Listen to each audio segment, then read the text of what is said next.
الحمد لله رب العالمين والعاقبة للمتقين والصلاة والسلام على سيد الأنبياء والمرسلين وعلى آله وأصحابه أجمعين. أما بعد، فأعوذ بالله من الشيطان الرجيم. بسم الله الرحمن الرحيم. ثم جعلناك على شريعة من الأمر فاتبعها ولا تتبع أهواء الذين لا يعلمون. قال النبي صلى الله عليه وسلم: لا يؤمن أحدكم حتى أكون هواه تبعا لما جئت به. وصدق الله مولانا العظيم. بزرگان محترم، جو حضرات سنتیں پڑھ کر کے دور بیٹھے ہیں، قریب ہو کر کے بیٹھ جائے. اللہ تبارک و تعالیٰ نے قرآن مجید کے اندر امت مسلمہ کی ہر حالت کو ذکر فرمایا. کامیابی کی حالت کیا ہے، نقصان اور ناکامیابی کی حالت کیا ہے، کس بنیاد پر انسان کو نقصان پہنچتا ہے، کس بنیاد پر انسان دنیا میں ذلیل اور رسوا ہوتا، کس بنیاد پر انسان دنیا کے اندر شریعت پر عمل کرنے سے مجبور ہو جاتا ہے، کس بنیاد پر انسان قرآن کے پیغام کو اپنی زندگی میں عمل کے طور پر نہیں لا سکتا. اللہ تبارک و تعالیٰ نے ایسی حالت کا ذکر بھی قرآن مجید کے اندر بیان فرمایا. اسی کے خلاف میں اللہ تبارک و تعالیٰ نے اس مسئلے کا حل بھی بتایا ہے. کس عمل کی بنیاد پر انسان دنیا کے اندر بھی عزت کے ساتھ اور آخرت میں بھی عزت کے ساتھ زندگی گزار سکتا ہے، اپنی شریعت کی حفاظت کس عمل کی بنیاد پر کر سکتا ہے، یہ پہلو بھی اللہ تبارک و تعالیٰ نے اپنے کلام کے اندر بیان فرمایا ہے. اب ہماری ذمہ داری یہ ہے کہ ہمیں ان بنیادی باتوں کو سمجھنا بہت ضروری ہے، ان بنیادی پہلو کو اپنی زندگیوں میں لانا بہت ضروری ہے. اسی کی طرف اشارہ کرتے ہوئے اس آیت کے اندر فرمایا گیا: ثم جعلناک علی شریعۃ من الامر. اے اللہ، اے رسول، ہم نے آپ کو ایک خاص پاک شریعت پر جما کے رکھا ہے. اس کے بعد فرمایا فاتبعھا، آپ اس شریعت کے پیچھے لگ جائیے، اس شریعت پر عمل کیجیے. آپ کی زندگی کے لیے وہ شریعت ایک نمونہ ہے، آئیڈیل ہے. آپ اگر اس شریعت پر فالو کریں گے تو آپ دنیا میں بھی کامیاب ہوں گے اور آخرت میں بھی کامیاب ہوں گے. اس کے بعد دوسرا جملہ جو بتایا بہت خطرناک جملہ بتایا ہے: وَلَا تَتَّبِعْ أَهْوَاءَ الَّذِينَ لَا يَعْلَمُونَ. آپ ایسے لوگوں کے پیچھے مت پڑیے جو جانتے ہی نہیں ہیں، جو شریعت کو نہیں جانتے، دین کو نہیں جانتے، جن کو دین کے بارے میں کوئی علم تک نہیں ہے، جن کی زندگی میں نہ اللہ پر ایمان ہے نہ رسول کی رسالت پر ایمان ہے. ایسے لوگوں کے باتوں پر آپ اتباع مت کیجیے. بہت بڑا آج کے دور سے بہت سمجھنے کی بات ہے، یہاں پر اللہ تبارک و تعالیٰ نے بتا دیا. اب رہی بات شریعت کسے کہتے ہیں، یہ سمجھنا بہت ضروری ہے. شریعت یہ کسی ایک عمل کا نام نہیں ہے، کسی ایک مسئلے کا نام نہیں ہے. شریعت یہ مکمل طور پر اللہ تبارک و تعالیٰ کی طرف سے اور نبی کی جانب سے جو پیغام اس امت کو ملا ہے، جس سے اللہ تعالیٰ راضی ہوتے ہیں، وہ مکمل پیغامات شریعت کہلاتے ہیں. مثال کے طور پر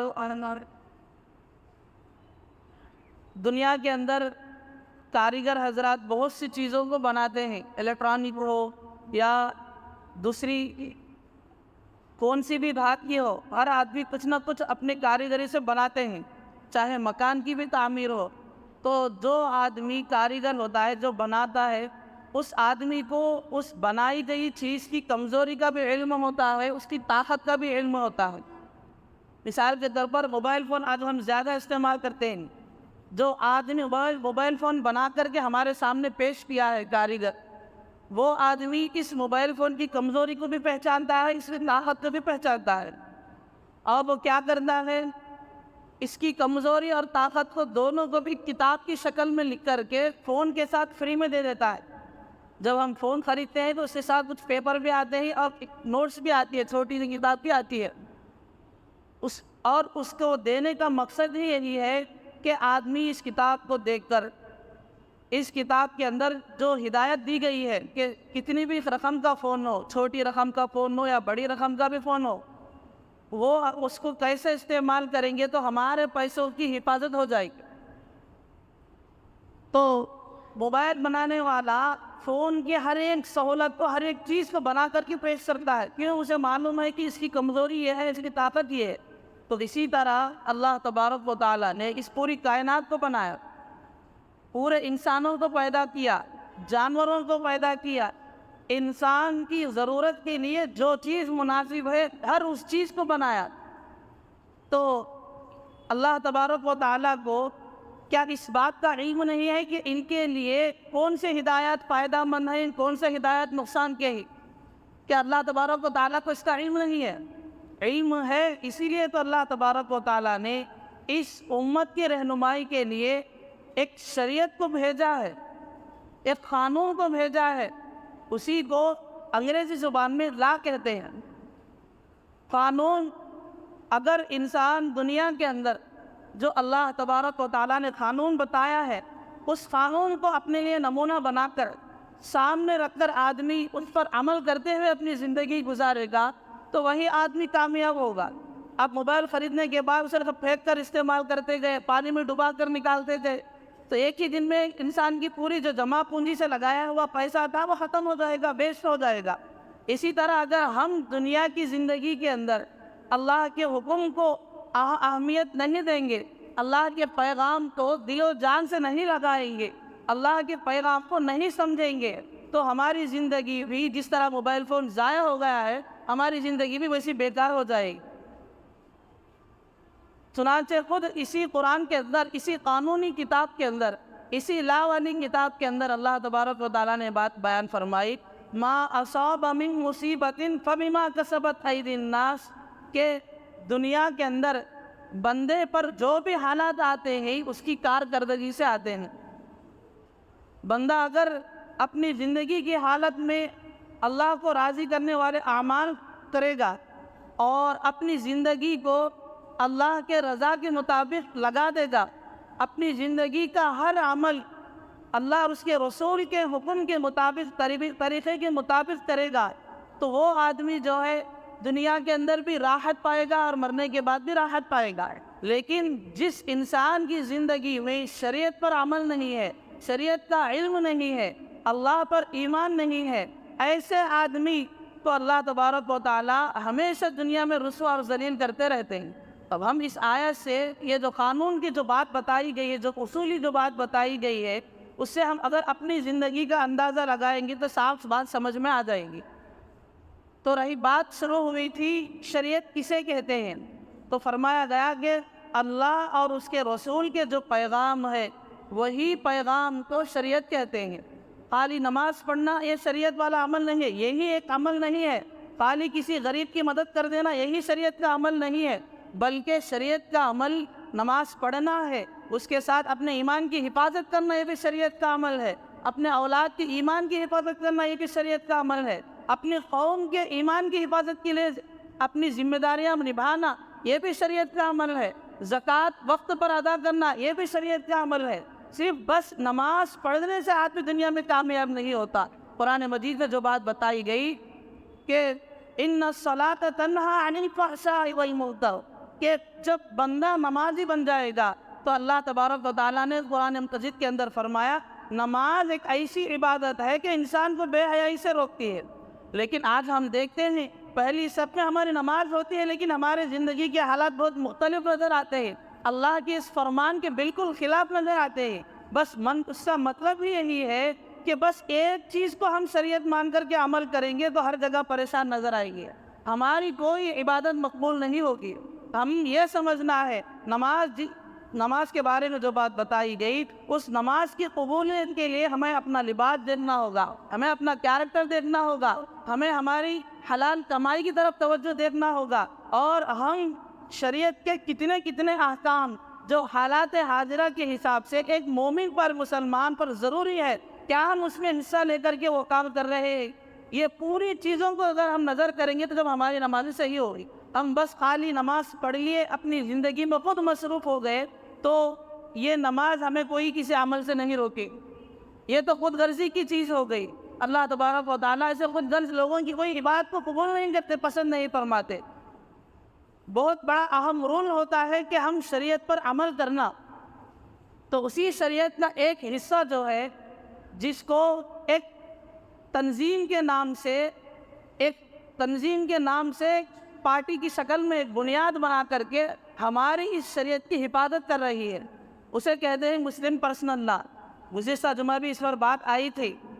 بہرحال لا کے بارے میں بتایا گیا، لا یہ اللہ کا قانون ہے. تو اللہ تبارک و تعالیٰ بندوں کو بنانے والے ہیں، اللہ نے دنیا کو بنایا ہے، تو اللہ خود جانتے ہیں کہ میرے بندوں کے لیے کون سا لا بہتر ہے، کون سا لا نقصان دہ ہے. تو ہمیں آج ہمارے جو مسائل چل رہے ہیں، جس حالات کی نازکی سے ہم چل رہے ہیں، اس پر ہمیں یہ اندازہ لگانا چاہیے کہ اللہ تبارک و تعالیٰ نے ہمارے لیے جو لا بنا کر رکھا ہے، اگر ہم اس لا کو چھوڑ کر انسان کے بنائے ہوئے لا پر اگر چلیں گے تو یہ بات لازم آئے گی کہ اللہ تبارک و تعالیٰ کے پاس حکمت نہیں ہے. صاف ہماری زبان سے یہ کہنا ہوگا کہ اللہ تبارک و تعالیٰ کو علم نہیں ہے کہ قوم کون سے راستے پر چلے گی تو کامیاب ہوگی. اللہ تبارک و تعالیٰ کے پاس حکمت نہیں ہے. نعوذ باللہ من ذالک. اگر ایسا لازم آئے گا تو ہم کافی کے درجے میں آ جائیں. صاف قرآن مجید میں فرمایا انہ خبیر علیم حکیم لطیف. اس طریقے کے جو الفاظ آتے ہیں یہ یہی بتاتے ہیں کہ اللہ تبارک و تعالیٰ کو ہر ایک باریک سے باریک چیز کا علم ہے، ہر ایک چیز کی حکمت اللہ کے پاس ہے. جو اس حکمت والی ذات، اس علم والی ذات جس نے ہمارے لیے ایک لا بنا کر کے رکھا ہے، تو ہماری ذمہ داری ہے کہ اس لا پر ہم عمل کریں. اسی کو فرمایا ثم جعلناک علی شریعۃ من الامر فاتبعها. جو لا میں نے بتایا ہے اس لا پر تم فالو ہو جاؤ. اور انسان جو لا بنا کر کے آپ کے سامنے پیش کرتا ہے اس لا پر آپ کو فالو ہونا ضروری نہیں ہے. لیکن یہاں پر ایک افسوس کے ساتھ یہ بات بتانا پڑتا ہے کہ جو ہمارے خلاف، جو ہمارے اسلامی جو دشمن ہیں، وہ لوگ کتنی مکمل احتیاط کے ساتھ کتنی پلاننگ کرتے ہوئے وہ آج ہمارے اسلام کے ہر شریعت کے خلاف انگلی اٹھا رہے ہیں. تو ہم ان کے لیے، اپنی شریعت کے لیے ہم کیا کر رہے ہیں؟ سب سے اب قریب سے دیکھتے چلیں گے تو ایک جگہ مسئلہ آیا مساجد کو گرانے کا، ایک جگہ اذان کو ختم کرنے کا آیا، ایک جگہ پردے کو ہٹانے کا مسئلہ آیا. تو یہ لوگ اتنی ہمت کے ساتھ ہمارے لا پر انگلی کیوں اٹھا رہے ہیں؟ یہ غور کرنے کی بات ہے. علماء اکرام فرماتے ہیں کہ یہ ان کی طاقت اس وقت بنتی ہے جب ہم اپنی جگہ میں کمزور ہو جاتے ہیں. آج ہماری مسجدیں بس جمعہ سے جمعہ بھری ہوئی نظر آتے ہیں، باقی اوقات میں بہت کم لوگ نمازوں کو آتے ہیں. جب ہم نمازوں کی پابندی نہیں کریں گے، ہمارا تعلق مساجد سے جڑا ہوا نہیں ہوگا، تو ایسے وقت میں یہ بات تو ظاہر ہے اس کمزوری کا وہ لوگ طاقت بنا کر کے فائدہ اٹھائیں گے. جب ہماری زندگی میں اپنے اولاد کے لیے پردے کا انتظام کرنے کا ہمارے اندر کوئی ملکہ نہیں ہوگی، فکر نہیں ہوگی، تو کھلے طور پر ہمارے ایک اسلامی فریضہ جس کو اللہ نے فرمایا قُلْ لِلْمُؤْمِنِينَ يَغُضُّوا مِنْ أَبْصَارِهِمْ وَيَحْفَظْنَ فُرُوجَهُمْ کہ پردہ اس کا فائدہ کیا ہے، اور پردہ مسلمان عورت پر پردہ کہاں تک ضروری ہے، یہ جو بات قرآن کے اندر صاف الفاظ میں بتائی گئی، اس پر اگر ہم عمل نہیں کریں گے تو اس کا ضرور فائدہ اٹھائیں گے. تو ہمیں سوچنا چاہیے کہ جب اس کا یہ اعلان ہوا، جب ہمارے سامنے یہ خبریں موصول ہو رہی ہیں کہ ہندوستان کے اندر حکومت کی طرف سے یونیفارم سول کوڈ کے نام پر ایک فیصلہ ہونے والا ہے، تو کیا ہم نے اس شریعت کو، پہلی بات تو یہ ہے، یہ جو یونیفارم سول کوڈ کا جو مطلب ہے، اس کا مطلب یہ ہے کہ مسلمان ہو یا کوئی بھی مذہب کا آدمی اس ہندوستان میں بسنے والا ہو، وہ اپنی دین کو چھوڑ کر حکومت کی طرف سے جو فیصلہ ہوگا اسے شریعت مان کر، دین مان کر عمل کرنا ہے، وہی اس کا دین ہے، وہی اس کی شریعت ہے۔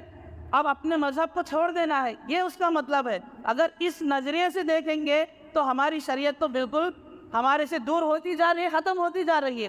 یہ اتنا بڑا جو قدم اٹھایا گیا ہے، یہ اس وجہ سے اٹھایا گیا ہے کہ ہماری زندگیوں سے شریعت پر عمل ہی ختم ہو گیا ہو۔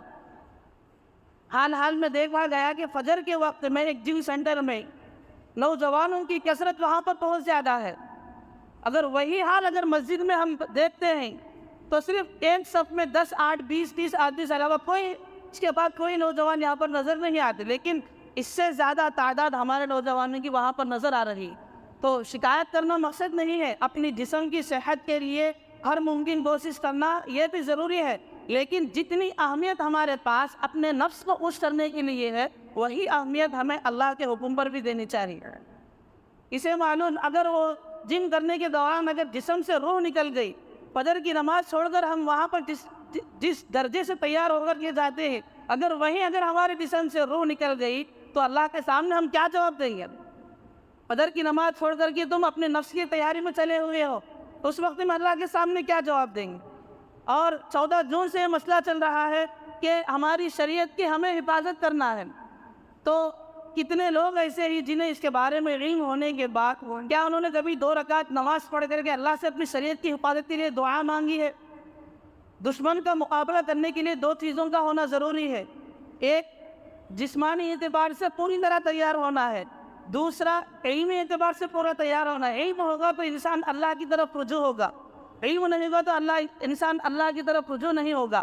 تو ہمارے اس مہینے کے اندر کتنی جگہ شادیاں نظر آئی ہیں، شادیوں کے باہر کھڑیں گے تو وہاں سے یہاں تک ڈی جے گانے کی آوازیں محسوس ہوں گی۔ اگر ہم ایسا کھلے طور پر اللہ کے حکم کو چھوڑ کر زندگی گزاریں گے تو ہمارا وجود بھی ہندوستان سے ختم ہو جائے گا۔ شریعت کا مسئلہ نہیں، ہماری وجود بھی دنیا سے ختم ہو جائے گی۔ اللہ تبارک و تعالیٰ جو ڈھیل دے رہے ہیں، ہمیں اس سے ایسا نہیں ہونا چاہیے کہ ہم اس پر یہ چیز ہمارے لیے صحیح ہے یہ سمجھ کر اپنی زندگی کو ہمیں آگے نہیں بڑھانا چاہیے، بلکہ یہ سوچنا چاہیے اللہ تبارک و تعالیٰ کسی نیک بندے کی وجہ سے، کسی کی دعا کی وجہ سے آج ہمیں عذاب سے بچا رہے ہیں۔ اگر ہم ایسے ہی کرتے چلیں گے تو اللہ تبارک و تعالیٰ کبھی بھی جس طرح قوموں کو اللہ نے آسمان سے آج کی بارش برسا کے ختم کیا، بعضوں کو اللہ تبارک و تعالیٰ نے آسمان سے پتھروں کو برسا کر کے ختم کیا، بعض قوموں کو اللہ تبارک و تعالیٰ نے زمین پھاڑ کے انہیں الٹا دفنا دیا، بعضوں کو اللہ تبارک و تعالیٰ نے الٹا کر کے دفنا دیا۔ یہ جو حالات ہم قرآن میں سنتے ہی وہ ہمارے سے دور نہیں ہیں، وہ کبھی بھی ہمارے ساتھ پیش آ سکتے ہیں۔ اسی لیے سب سے پہلا کام یہ ہو کہ ہم شریعت پر اپنی زندگی کو لانا چاہیے۔ ہم بار بار بیانوں میں سنتے ہیں، لیکن اب جو یہ مسئلہ بہت نازک مسئلہ چل رہا ہے، اگر ہم قرآن کی شریعت کی حفاظت نہیں کریں گے تو نہیں معلوم جس دن فیصلہ ہوگا اسی دن اللہ کی طرف سے عذاب آئے گا۔ کچھ نہیں بتا سکتے، کوئی کسی کی طاقت، کسی کا پیسہ، کسی کا رتبہ، کسی کی درجہ، کسی کی منزل انسان کو بتا نہیں سکتے۔ اگر ہم ایسی غفلت والی زندگی، فرمایا قرآن میں ما اصاب من مصیبت، جو بھی مصیبت انسان کو بس پہنچتی ہے فبما کسبت ایدی الناس، ان کے ہاتھوں کے کیے ہوئے اعمال کی بنا پر پہنچتی ہے۔ تو آج ہم اپنے پیسوں کو لگا کر جہاں اپنے شادیوں میں گانوں پر خرچ کرتے ہیں، ویڈیوگرافی پر خرچ کرتے ہیں، اور ہم اپنے اولاد کو بس دنیا کی تعلیم اچھی ملنے کے لیے ایسے اسکولوں میں پڑھاتے ہیں جہاں پر پڑھانے والی ٹیچروں کا لباس ایسا ہوتا ہے کہ وہ ٹی شرٹ پینٹ پہن کر بچوں کو پڑھاتے ہیں، یا اس جیسا لباس انہیں پہنایا جاتا ہے۔ ایسی لباس پہن کر اگر ان کے پاس ہمارے اولاد پڑھیں گے تو ہمارے اولاد کہاں سے دیندار بنیں گے، کہاں سے ان کے اندر ایمان آئے گا؟ بہت ضروری ہے آج اتنے نازک حالات میں ہمارے مسلمانوں کے لیے بہت ضروری ہے کہ ہم ایسے وقت میں اپنی زندگیوں کو غفلتوں سے نکالنا چاہیے۔ 1 مہینے سے اس پر کارروائی چل رہی ہے، اور مستقل اس کے اوپر ہمارے مسلم پرسنل لا اور جمعیت علماء کی طرف سے ایک لیٹر پیڈ بھی ہماری طرف موصول ہوتا جا رہا ہے سوشل میڈیا کے اوپر. اس کی کل رپورٹ پیش کی گئی تو وہاں پر علماء کی طرف سے ایک بات یہ اطلاع یہ ملی کہ یہ معلوم ہونے کے باوجود یہ جو مسئلہ ہے خالی ایک پردے کا مسئلہ نہیں، ایک گھر کا مسئلہ نہیں ہے، اس ہندوستان کے اندر بسنے والی ہر قوم کا مسئلہ ہے. اور اللہ تبارک و تعالیٰ نے جو شریعت دی ہے اس شریعت کی حفاظت میں صحابہ نے اپنی جانوں کی قربانی دی. آپ حیات صحابہ اٹھا کر کے دیتی ہے. کتنے صحابہ ایسے ہیں اسی قرآن کی حفاظت کے لیے، اسی دین کی حفاظت کے لیے انہوں نے اپنے آپ کو تلواروں سے چھلنی کر دیا، اپنی گردنیں اڑا دی، اپنی بیویوں کو بھی اپنے سے دور کر دیا. اتنی قربانیوں سے انہوں نے اس دین کو ہم تک پہنچایا ہے. کل اگر وہ قیامت کے دن اللہ کے سامنے ہمارا گریباں پکڑ لے کہ ہم اس قرآن کی حفاظت، شریعت کی حفاظت کے لیے اپنے بچوں کو یتیم کر کے دنیا سے گئے تھے، تم نے کس ایمان کا تم نے کس نعمت کا کیسے حق ادا کیا، تم نے اس شریعت کے لیے کیا قربانی دی، پر کیا جواب دیں گے حضرات اللہ تبارک و تعالیٰ کے سامنے؟ جب یہ لوگ ہمارا دعوت پکڑ کر پوچھنے لگے تو کیا جواب دیں گے ان کے سامنے؟ محترم بزرگوں، دوستو، یہ جو ہم پر مصیبتیں آ رہی ہے یہ ہماری کمزوریوں کی بنیاد پر ہے. ہم سنتے ہیں لیکن ہماری زندگیوں پر عمل نہیں آتا. اگر ایسی ہی زندگی چلتی رہی تو بس وہ پیپر کے ٹکڑے کا مسئلہ نہیں ہے، ہمارے وجود کا مسئلہ ہے، ہماری شریعت کا مسئلہ ہے. اس کے بعد ہمارے ساتھ کیا ہوگا ہم کچھ نہیں کہہ سکتے. اللہ کا عذاب کسی بھی طرح سے آ سکتا ہے. آپ لوگوں کو معلوم بھی ہے کہ تھوڑے دن پہلے جب بیماری کی وبا پھیلی ہوئی تھی اس وقت میں کتنے لوگ مالدار بھی ہو، غریب بھی ہو، کوئی ایک آدمی بھی اس بیماری سے نہیں بچ سکا. جس آدمی کو اس بیماری نے نشانہ بنایا وہ بیماری انسان کے نہ پیسوں کے ذریعے سے دور گئی نہ اس کے مال کے ذریعے سے دور، کسی سے وہ دور نہیں گئی بلکہ انسان کو ختم کر کے ہی دور ہو گئی.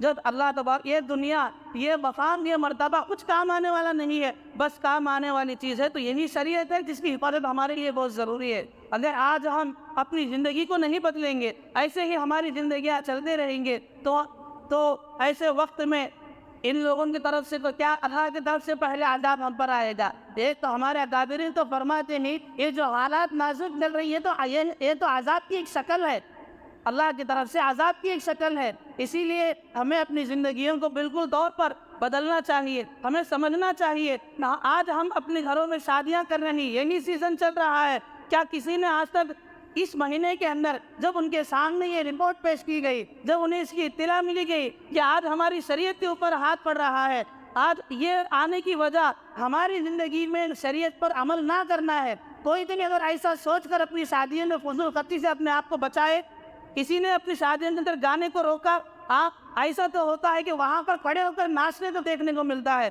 محترم بزرگوں، دوستو، یہ اللہ تبارک و تعالیٰ کی طرف سے ہمیں اب ایک آخری موقع ہمیں سمجھ کر کے اپنی زندگیوں کو بدلنا چاہیے اور اپنی زندگیوں کو شریعت پر عمل کرنا چاہیے. سیرت کے اندر دیکھیں گے تو اللہ کے رسول صلی اللہ علیہ وسلم نے جب پہلی جنگ اس دنیا کے اندر شروع ہونے والی جنگ بدر تھی، اس وقت میں اللہ کے رسول نے صحابہ کو مکمل طور پر جمع کرنے کے بعد وہ اللہ کے سامنے، اللہ کے دربار میں رو رو کر گڑ گڑا کر دعائیں مانگ رہے تھے. اتنی لمبی دعائیں مانگ رہے تھے کہ حضرت صدیق اکبر رضی اللہ عنہ آ کر اللہ کے رسول کے سامنے کھڑے ہو کر کہتے ہیں کہ اے اللہ کے رسول بس کیجیے، آپ اور کتنا رو کر آپ یہ کریں گے، آپ کی طبیعت خراب ہو جائے گی. اس وقت میں رسول اللہ صلی اللہ علیہ وسلم نے اس دعا کے اندر آخری لفظ اللہ سے یہ بیان فرمایا کہ اے اللہ اگر آج کی یہ امت اس جنگ میں ہلاک ہو گئی تو کل قیامت تک کوئی بھی آدمی اس دین کے لیے کھڑا نہیں ہوگا. تو یہاں پر یہ جو بات بتانے کا مقصد یہ ہے کہ نبی کے پاس دین اسلام کی جب حفاظت کی بات آتی تھی، صحابہ کی بات جب وہ بات آتی تھی تو وہ اس کو کتنا اہم اور ضروری سمجھتے تھے، اس پر کتنی ان کی توجہ ہوتی تھی. پوری تیاری ہونے کے باوجود بھی وہ اللہ سے دعائیں کرتے تھے، لیکن ہم خالی اسکین کر کے خاموش پڑ گئے اور ہم خالی بیان سن کر کے خاموش پڑ گئے تو کہاں سے ہم اپنی شریعت کی حفاظت کر سکتے ہیں؟ کہاں سے؟ یہ تو اللہ کی طرف سے ہمارے اوپر لعنت برس رہی ہے کہ ہم کھلے طور پر اللہ کے خلاف چل رہے ہیں. محترم بزرگوں، دوستو، اور ایک جگہ جنگ خندق کے اندر اللہ کے رسول صلی اللہ علیہ وسلم کو جب اطلاع ملی، حضرت جبرائیل نے آ کر کے سنایا کہ اللہ کے رسول پوری کفر و ملت کے جتنے بھی مذہب ہیں پورے لوگ ایک ہو کر آج مسلمانوں پر حملہ کرنے کے لیے تیاری کر رہے ہیں. اس وقت میں اس سے پہلے ایک جنگ ہوئی تھی جس کے اندر مسلمانوں کو بہت سارا نقصان ہوا تھا، جسمانی اعتبار سے، مالی اعتبار سے نقصان ہوا تھا، اور اس تھوڑے کمزور تھے جسمانی اعتبار سے، حالات کی وجہ سے، نقصان کی وجہ سے کمزور تھے۔ اس وقت میں ان کو اطلاع ملی کہ مسلمانوں پر بہت زیادہ ان کا نقصان ہوا، تو وہ لوگ جتنے بھی تھے پورے ایک ہو کر مسلمانوں کے خلاف اپنی ٹیم کو لے کر کے آ رہے تھے۔ اس وقت میں اللہ تبارک و تعالیٰ نے حضرت جبرائیل کے ذریعے سے نبی کو یہ پیغام پہنچایا کہ تمہیں اب اپنے صحابہ کو کہنا ہے کہ جنگ کے لیے تیار ہو جاؤ۔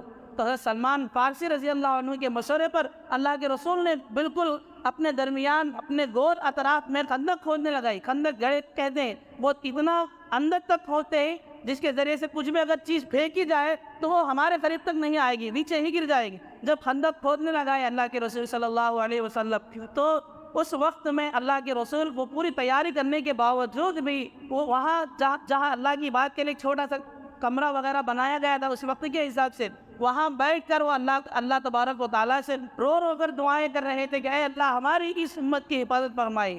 تو محترم بزرگوں دوستو، یہ نبی کی سیرت میں، صحابہ کی زندگی میں غور کریں گے تو جب ہماری ذات کا، ہمارے شریعت کا مسئلہ آتا ہے تو ان کے اندر فکریں ایسی ہوتی تھی، بس خالی کانوں سے سن لیے، ٹیکسٹ اسکین کر کے بیٹھ گئے، دوستی کو سنا دیے، ایسی ان کی فکریں نہیں ہوتی تھی، ان کی فکریں عمل پر آتی تھی۔ آج ہمیں عمل کے میدان میں آنا ہے، خالی سوشل میڈیا پر بیانات دے کر کے نہیں جانا ہے، خالی ویڈیو بنا کر کے اپلوڈ نہیں کرنا۔ آج ہماری جنریشن کا کام یہی ہے، اگر کوئی ایسا مسئلہ آ گیا تو سب سے پہلے ایک ویڈیو بناتے ہیں، اس کو وائرل کرتے ہیں۔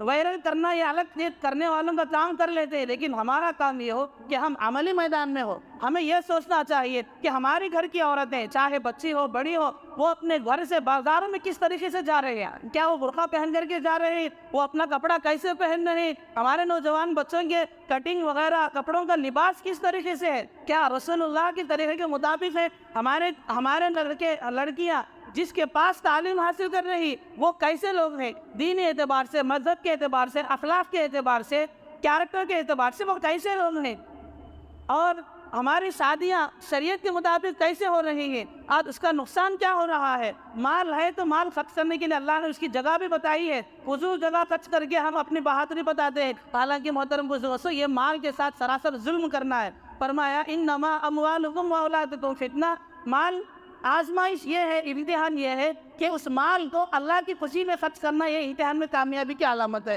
ہمیں سوچنا چاہیے ہمارا جو مال خرچ ہو رہا ہے وہ مال اللہ کی رضا پر ہو رہا ہے یا اللہ کے ناراضگی پر ہو رہا ہے۔ اگر ناراضگی پر ہو رہا ہے تو ہم اس امتحان میں فیل ہیں کہ اللہ کے سامنے اس مال کا بھی حساب دینا ہوگا۔ 1 روپیہ بھی اگر اللہ کے حکم کے خلاف ہمارا مال خرچ ہوگا تو 1 روپے کے بھی اللہ کے سامنے حساب دینا ہوگا۔ ہم عام طور پر 1-2 روپے کو معمولی سمجھ کر چھوڑ دیتے ہیں، لیکن اللہ تعالیٰ اسے بھی نہیں چھوڑتے۔ قرآن مجید میں فرمایا ثم لتسألن یومئذ عن النعیم، ہر نعمت کا کل قیامت کے دن حساب لوں گا۔ تو ہمیں یہ بات کو اپنے دلوں میں بٹھانا چاہیے، اپنے دماغوں میں بٹھانا چاہیے، اور یہ جو بار کوڈ ہمارے سامنے نظر آ رہا ہے اس نے ہمیں اپنے موبائل فون کو اسکین کر کے ہمیں ایک تو تحریری کوشش کرنا ہے، ایک عملی کوشش کرنا ہے۔ تحریری کوشش یہ ہو کہ ہم اس قانون سے متفق نہیں ہیں، اس کے اندر اگر یہ قانون آئے گا تو سب کے درمیان میں اختلاف آئے گا، اور سب کے درمیان میں جو آج جو امن و سکون باقی ہمارے ملک کے اندر وہ ختم ہو جائے گا۔ ایک تحریری فکر ہماری یہ ہونی چاہیے، مسجد کے اندر وہاں پر